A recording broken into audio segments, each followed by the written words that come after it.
Hello students, welcome to my channel beta. Good morning. Today's topic is retirement or death of a partner, chapter number 5, class 12th. We will do question number 38 part B. But उससे पहले आप मेरा channel subscribe करें और share ज़रूर कर लें please. अगर मेरी आपसे रिक्वेस्ट है कि अगर मैं आपकी हेल्प कर पा रही हूँ तो मेरा चैनल सब्सक्राइब कर लें। A and B are partners sharing profit in the ratio of their capital. The balance sheet as at 31st March 2020 as under. First is capitals are given. This is balance brought down. We will use this balance in capital account. Reserve fund, old partner, old ratio. If there is no information given, then reserve fund distribute old partner, old ratio. Creditors, outstanding expenses, bank balance, debtors, stock, furnitures and fittings.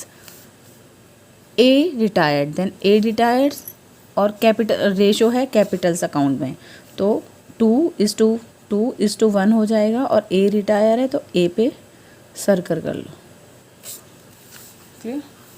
Then कह रहा है furniture and fittings were under valued by, this is by, then total amount आएगा, कुछ सोचने की ज़रूरत नहीं है क्योंकि बाय है तो 4000 से अंडर वैल्यूड है। इसका मतलब हमारे fittings and fixtures will increase, तो asset increase then debit. Journal entry होगी fittings furniture and fittings account debit to revaluation and revaluation के पॉइंट ऑफ व्यू से सोचें क्योंकि मुझे प्रॉफिट होगा इसलिए क्रेडिट साइड आ जाएगा। कह रहा है an amount of 12,000 due to mister Arun a debtor was doubtful था, ए प्रोविज़न रिक्वायर्ड है, कोई बात नहीं। कह रहा है एक डेटर है मेरा अरुण, उस पर मुझे डाउट है वो पैसे देगा या नहीं देगा, उसके लिए मुझे प्रोविज़न बनाना। Liability increase then credit, what will be the journal entry, revaluation account debit to creditor. Clear. और अगर रिवैल्यूएशन के पॉइंट ऑफ व्यू से सोचें हम तो क्योंकि मुझे लॉस होगा अगर मेरी लाइबिलिटी इंक्रीज होगी तो डेबिट साइड जाएगा। स्टॉक बी वैल्यूड एट 90%, कह रहा है 90% हो जाना चाहिए, यहाँ पर अंडर वैल्यूड ओवर वैल्यूड नहीं दे रखा, कभी यहाँ पर कन्फ्यूज हो जाए। कह रहा है स्टॉक सीधा कहना चाह रहा है कि स्टॉक है ना 90% ही लेना है, वैल्यूड होना सिर्फ 90%, तो इसका हम 90% करेंगे 2,70,000 आएगा। इसका मतलब ये 30,000 से ज़्यादा है, इसको कम कर देंगे क्योंकि अब हमारा 2,70,000 होना चाहिए, पहले ये था। तो अब कितना डिफरेंस आ जाएगा, 30,000 से स्टॉक डिक्रीज हो जाएगा, इसलिए किधर की तरफ जाएगा, रिवैल्यूएशन के डेबिट साइड। और जनरल एंट्री क्या होगी इसकी, revaluation account debit to stock क्योंकि एसेट डिक्रीज हो रही है। गुडविल वैल्यूड है तो यहाँ पर गेनिंग और सेक्रीफाइसिंग रेशियो की ज़रूरत होगी, तो जो पार्टनर जा रहा है वो हमेशा क्या करेगा, सेक्रीफाइस करेगा। ए जा रहा है तो ए सेक्रीफाइस करेगा और बी या सी में से दोनों गेन कर सकते हैं या एक भी गेन कर सकता है, वो हम देखेंगे क्योंकि हमें न्यू रेशियो दे रखा है। तो यहाँ पर न्यू माइनस ओल्ड करके गेनिंग शेयर निकालोगे, जो गेन कर रहे होंगे वो डेबिट और जो जा रहा है वो तो सेक्रीफाइस करेगा ही, अगर बाई चांस ओल्ड भी करता है तो देख लेंगे। कह रहा है 1 लाख ट्रांसफ़र, 1 लाख रुपए तो लोन में ट्रांसफ़र करने ही करने हैं, इंटरेस्ट 10% एनम, वैसे हमें इससे कोई मतलब नहीं होता इस इंटरेस्ट से। एंड बैलेंस भी पेड थ्रू बैंक, और जो बच गया है ना बैलेंस, जो उसका बैलेंस बचेगा 1 लाख रुपए ट्रांसफ़र करने के बाद वो बैंक से हमने पेमेंट करनी है, और अगर हमारे पास नहीं है तो बैंक ओवरड्राफ्ट ले लेना है। मतलब आपको हर हालत में 2 बैंक करना है, फिर हमें देखना है हमारे बैंक में कितने पैसे हैं और उसको पेमेंट कितनी की है। अगर हमने ज़्यादा भी की है ना तो बैंक ओवरड्राफ्ट आ जाएगा लाइबिलिटी साइड। ठीक है, चलो देखते हैं अब क्वेश्चन। कह रहे हैं नेसेसरी लेजर अकाउंट बनाने हैं और सारा कह रहे हैं balance sheet of the forms is required. ठीक है, सारे क्वेश्चन पहले फर्नीचर, पहले हम सारी एडजस्टमेंट करेंगे, फिर हम इसमें देखेंगे क्या क्या हमें गिवन है। सिर्फ इसमें रिजर्व फंड ही गिवन है और कुछ नहीं गिवन है, और इधर की तरफ ना गुडविल है ना एडवर्टीजमेंट है ना यहाँ इधर कुछ नहीं है। ठीक है, चलो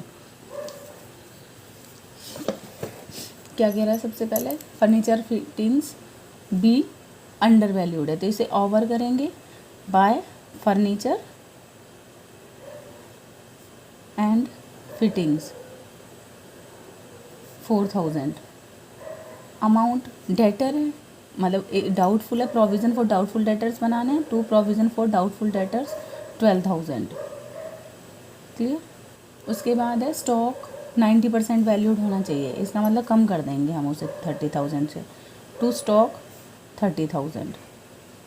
उसके बाद है गुडविल वैल्यूड है, तो गुडविल के लिए तो मुझे एक मिनट पेज चाहिए मेरा।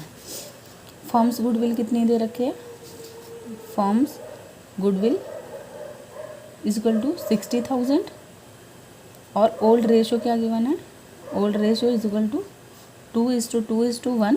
ए रिटायर है, new ratio is equal to 5:3। Gaining ratio या सेक्रीफाइसिंग देखेंगे, आप लिखो यहाँ पर गेनिंग और सेक्रीफाइस, और फॉर्मूला किसका लगा हुआ है, गेनिंग रेशो का। Gaining ratio is equal to new ratio minus old ratio. New क्या है हमारा, अब देखेंगे ए तो जा रहा है, बी और सी। ए तो जा रहा है तो इसका मतलब हमें ये तो कन्फर्म है 2A's कैपिटल होगा, क्योंकि ए जा रहा है, ए तो कन्फर्म है क्रेडिट होगा। अब हम देखेंगे बी गेन कर रहा है या फिर सेक्रीफाइस कर रहा है। 5/8 माइनस के 2/5, 40 एलसीएम आ जाएगा, 25 माइनस 16, यहाँ पर आ जाएगा 9/40, और सी का क्या आ जाएगा 3/8 माइनस 1/5, 40 एलसीएम 15 माइनस 8, 7/40। अब देखो आपको एक लॉजिक बता रही हूँ, आपकी मर्जी है कि ना, आप अगर 9/40 लोगे तो टोटल गुडविल लिखनी है आपको यहाँ पर 60,000। कुछ बच्चों को बड़ा कन्फ्यूजन हो जाता है। देखो यहाँ पर एक लॉजिक है, अगर आप 9/40 लेते हो तो टोटल गुडविल लेनी है आपको 60,000, और जो जितने से बी डेबिट हो रहा है, मतलब क्योंकि पॉजिटिव डिजिट आई है तो ये गेन ही कर रहा है, गेनिंग का फॉर्मूला और पॉजिटिव डिजिट मतलब गेन। तो यहाँ से हमें ना, चलो पहले एंट्री कर लेते हैं। एंट्री पता लग गई क्या होएगी, बीज कैपिटल अकाउंट डेबिट,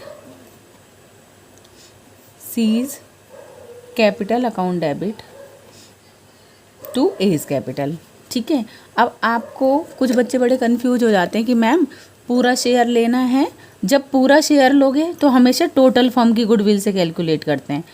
अगर आपको रेशो में करना है, मान लो ये 9:7 रेशो आ गया, कौन सा रेशो आ गया, गेनिंग रेशो, तो आपको क्या करना पड़ेगा बेटा, उसका शेयर को बांट सकते हैं आप रेशो में।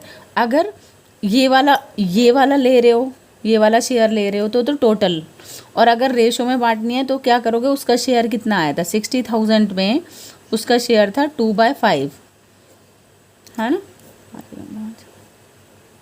तो 24,000, तो ये तो कंफर्म हो गया, ए के शेयर में 24,000 आएंगे। ठीक है, अगर 24,000 ले रहे हो तो तुम कर सकते हो 9/16। ठीक है, अगर मतलब कहने का मतलब है ए के शेयर से अगर आप बांटना चाहते हो तो आपको रेशो लेना पड़ेगा, और अगर टोटल इससे बांटना चाहते हो तो आपको टोटल 60,000 से आप करोगे तो आपका दोनों कंडीशन में सेम आएगा।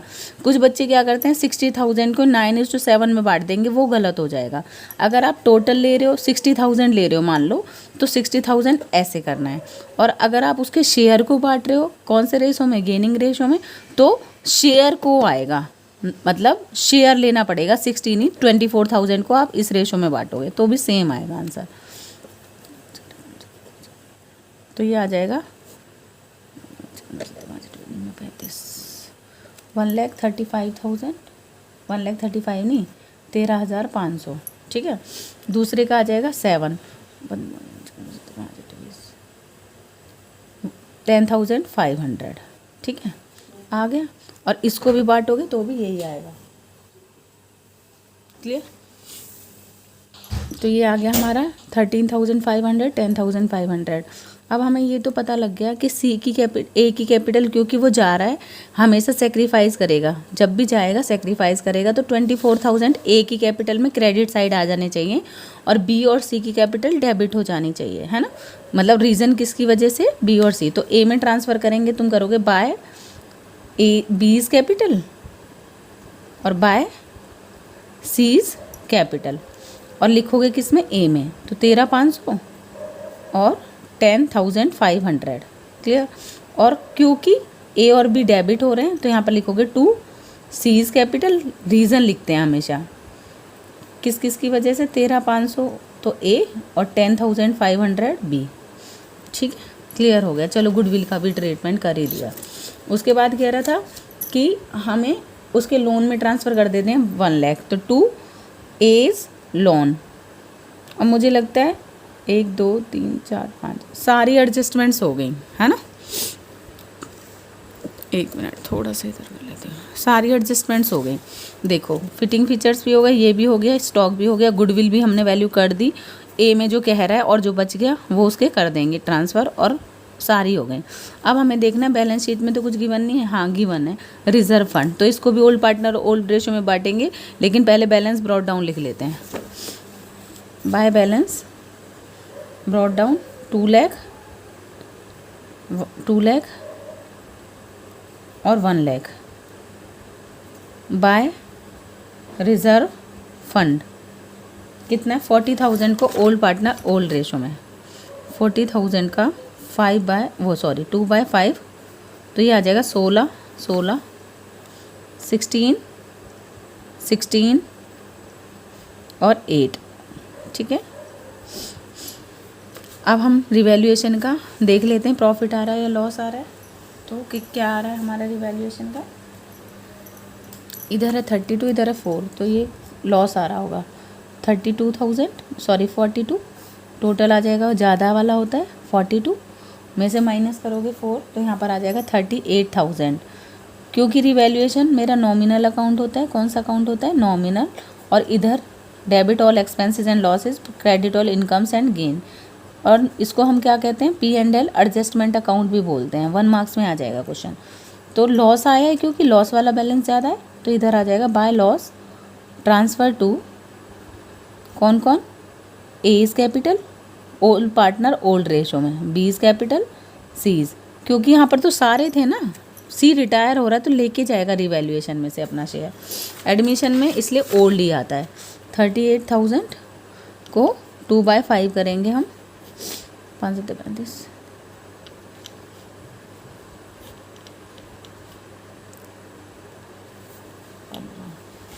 15,200 और इसका आ जाएगा 7,600।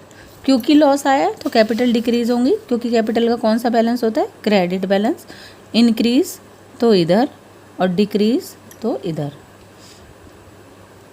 तो यहाँ पर लॉस आया है तो यहाँ पर आ जाएगा टू रिवैल्यूएशन 15,200 और 7,600। क्लियर, कुछ नहीं करना, बैलेंसिंग फिगर से बैलेंस निकालोगे, क्या आएगा आपका। अब वो कह रहा था कि जो बच गया उसको क्या कर देना है, उसके बैंक से उसे पेमेंट कर देनी है, तो ये ए का हो गया। क्योंकि ओल्ड तो कंटिन्यू करेंगे इसलिए उनका क्या आ जाएगा टू बैलेंस कैरी डाउन। ठीक है, ये 2,16,000 और हमारी गुडविल थी कितने की 24 की, तो ये हो जाएगा 1624 2,40,000 इधर आ जाएगा, यहाँ आ जाएगा 2,16,000 और ये आ जाएगा 1,08,000। उसके बाद यहाँ पर आ गया ये था 24 1,24,000, 2,40,000 में से 1,24,000 को माइनस करोगे 0,0,0,6,1 कितना आएगा, ये गलत आ रहा है, 1 मिनट कुछ गड़बड़ है क्या, 15,200 और है यहाँ गड़बड़ है बेटा, ये 13 ए तो जा रहा था ना, ए में थोड़ी ना आएंगे, ये 13,500 और यहाँ आ जाएंगे 10,500 क्योंकि ए तो जा रहा था ना। ठीक है, चलो यहाँ पर आ जाएगा हमारा 2,40,000 में से कितना 1,15,200 1,15,200 0,0,8,4,2,1 1,24,800 ये तो बैंक से दे देने से 1,24,800। क्लियर, उसके बाद 2,16,000 में से जब मैं इसे माइनस करूँगी कितना है हमारा है ये 13,500, 15,200, 00782, 28,700। तो 2,16,000 में से 28,700, 0,039, नहीं 1 मिनट, 15, 7। उसके बाद है यहाँ पर 1,87,300। हाँ ठीक है, कैरी डाउन आ जाएगा 1,87,300। और यहाँ पर है 1,08,000 में से ये आ जाएगा हमारा 10,500 और 7,600, 18,100। 1,08,000 में से 18,100, 89,900, 89,900।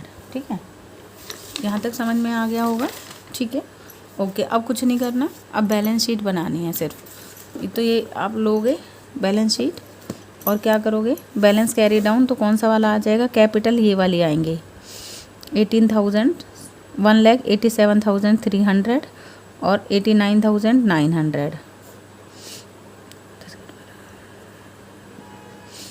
16, 17, 2,77,200 और उसके जो लोन में ट्रांसफ़र करें हैं एज लोन आएगा यहाँ पर। जो पेमेंट कर दी वो तो बैंक कॉलम में देखेंगे लोन। उसके बाद रिज़र्व फंड बढ़ गया हमारा। क्रेडिटर इंक्रीज़ हुए थे क्या, हाँ हुए तो थे, कुछ हुआ था। क्रेडिटर्स के बारे में कोई इन्फॉर्मेशन है, नहीं। चलो, उसके बाद outstanding creditor as it is आ जाएंगे कितने थाउजेंड के, 20,000। और आउटस्टैंडिंग एक्सपेंसेस की भी कोई इन्फॉर्मेशन नहीं थी तो 2,800 ही आ जाएंगे। ठीक है, इधर की तरफ देखो, बैंक से अब क्या होगा, ये बैलेंस है 44,800। मैं यहाँ सिर्फ दिखाने के लिए कर रही हूँ, मुझे लग रहा है यहाँ पर ओवरड्राफ्ट आएगा। उसको दे दिए हमने, भाई हमारे पास बैलेंस तो था नहीं और उसको दे ज़्यादा दिए, तो कितना 1,44,000 में से, मतलब आप तो ज़्यादा वाले में से कर लेना, तो ये ज़्यादा दे दिए ना, तो ये ओवरड्राफ्ट लेके दे दिए हैं 1,24,800। तो देख लो कितना आएगा, 0,0,0,0 80,000 आएगा। तो इसका मतलब इधर एंट्री नहीं आएगी बैंक की, किधर आ जाएगी, बैंक ओवरड्राफ्ट। ठीक है, 80,000। ये सिर्फ समझाने के लिए मैंने तुम्हें पहले किया है। भाई आप देखोगे 44 थे, इतने दे दिए, इसका मतलब उसने कहा है कि चाहे ओवरड्राफ्ट लेके पेमेंट करनी है, लेकिन पेमेंट करनी है। तो आप देख लोगे कितने थाउजेंड को आपको और ज़रूरत पड़ी, 80 की, तो वो ओवरड्राफ्ट लिया है आपने। ठीक है, उसके बाद डेटर्स के लिए प्रोविज़न था क्या, हाँ था। 1,72,000 में से 12,000 का प्रोविज़न माइनस कर दो, 0,0,0,0, 1,60,000। स्टॉक 3 लाख का था और 30,000 से अब 2,70,000 का रह गया। फर्नीचर एंड फिटिंग्स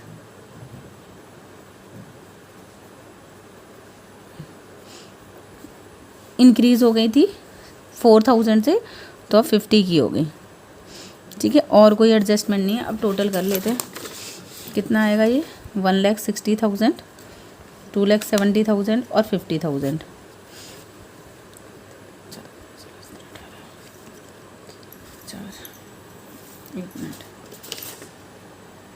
4,80,000 आ रहा है। 4,80,000 इधर का तो ठीक आ गया। इधर देखते हैं अब, 1,80,000 तो यही हो गया, 1,80,000 और 20, तो 2 लाख ही कर दो इसको डायरेक्ट। 2,800 और 2,77,200, 0,0,0,0,8, 4,80,000 इधर का भी आ गया, 4,80,000। बेटा तो यहाँ पर नया क्या था, सिर्फ 2 एंट्री आई थी। एक तो बैंक ओवरड्राफ्ट वाली एंट्री नहीं थी, और ये तो अब आपको धीरे धीरे आ ही गया होगा, और कुछ न्यू नहीं है इसमें। ठीक है, तो कर लोगे आप क्वेश्चन, कोई प्रॉब्लम नहीं है बेटा। ठीक है, थैंक यू सो मच।